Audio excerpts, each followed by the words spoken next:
নির্বাচনের আগে আমরা সংকল্পপত্র নিয়ে এসেছিলাম। একটা রূঢ় বাস্তবের মাটিতে দাঁড়িয়ে বিপরীত অর্থনৈতিক পরিস্থিতিতে সারা ভারতবর্ষের পরিস্থিতির সঙ্গে পশ্চিমবঙ্গকে তুলনা করে এবং রাজ্যের সমস্ত প্রান্তের সমস্ত বর্গের মানুষদের থেকে সাজেশন নিয়েই আমরা সেই সংকল্পপত্র তৈরি করি। আজকে যে বাজেট ডক্টর স্বপন দাশগুপ্ত পেশ করেছেন,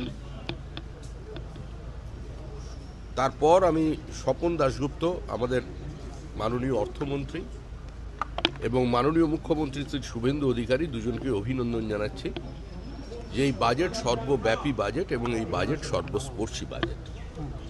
এই বাজেট পশ্চিমবঙ্গের জীবনে নতুন গতির সঞ্চার করবে। এই বাজেট মহিলাদের শুধু সুরক্ষিত করবে না, আত্মনির্ভর করতে সাহায্য করবে। আর এখনো চলার পথ অনেক বাকি। সবেমাত্র সরকার আমরা গঠন করতে পেরেছি।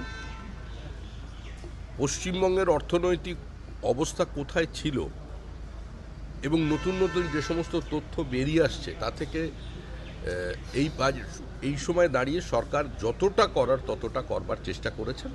এবং সর্বোপরি যে বিষয়টা অত্যন্ত গুরুত্বপূর্ণ, যে একটি যুক্তরাষ্ট্রীয় ব্যবস্থার মধ্যে যদি রাজ্য কেন্দ্র সংঘাত থাকে সেখানে উন্নয়ন ব্যাহত হয়ে যায়।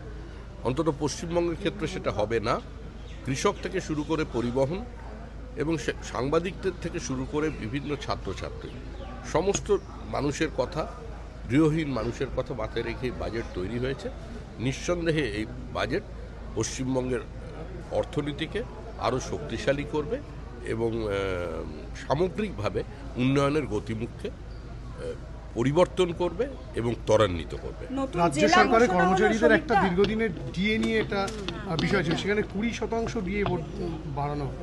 আমাদের এই মুহূর্তে আমাদের সাধ্যমতো আমরা বলেছিলাম যে সরকার গঠন হবার 45 দিনের মধ্যেই এই সরকার রাজ্য সরকারি কর্মচারী এবং পেনশনভোগীদের যে প্রাপ্য ডিএ, যেটা তাদের অধিকারের মধ্যে পড়ে, সেই তার ওপরে কাজ শুরু করবেন এবং কেন্দ্রের হারে আমরা এই রাজ্যে ডিএ দেব। আপনারা জানেন পরিস্থিতি বর্তমানে কি আছে।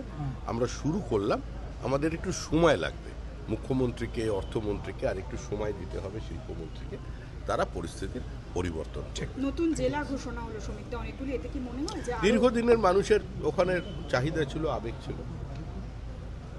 আমরা পার্টি হিসাবে আমরা বিকেন্দ্রীকৃত অর্থনীতি এবং বিকেন্দ্রীকৃত প্রশাসনে বিশ্বাস করি।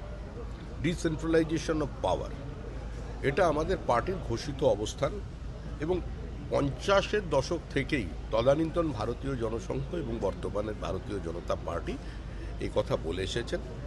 অটল বিহারী বাজপেয়ীর সময়ও আপনারা দেখেছেন যেভাবে নতুন রাজ্য আমাদের তৈরি হয়েছে এবং সেভাবেই প্রত্যেকটা স্বায়ত্তশাসিত সংস্থা থেকে শুরু করে রাজ্য সরকার এবং রাজ্য সরকারের অধীনে যে সমস্ত সংস্থা আছেন তাদের স্বাধিকার এবং তাদের স্বায়ত্তশাসন এবং তাদের অর্থনৈতিক দৃঢ়তাটা যাতে থাকে সে ব্যাপারে পার্টি এবং সরকার অত্যন্ত শ্রদ্ধাশীল। ফলতাকে মডেল এলাকা হিসেবে গড়ে তোলা হচ্ছে, যেখানে পুষ্পা ত্রাস ছিল, মানুষজন ভোট দিতে যেতে পারতেন না। ওগুলো এখন অতীত, ওগুলো পশ্চিমবঙ্গের মানুষ আর আলোচনা করতে চাইছেন না। রবীন্দ্রনাথ ঠাকুর অনেকদিন আগেই লিখে গিয়েছিলেন, রক্তমাখা অস্ত্র হাতে যত রক্ত আঁকি, শিশু পাঠ্য কাহিনীতে থাকে মুখ ঢাকে। তো যারা একসময় ব্যান্ড বাজানোর কথা বলেছিলেন, ডিজে বাজানোর কথা বলেছিলেন, তারা আজ অত্যন্ত করুণ সুরে ঘরের কোণে বসে বেহালা বাজাচ্ছেন।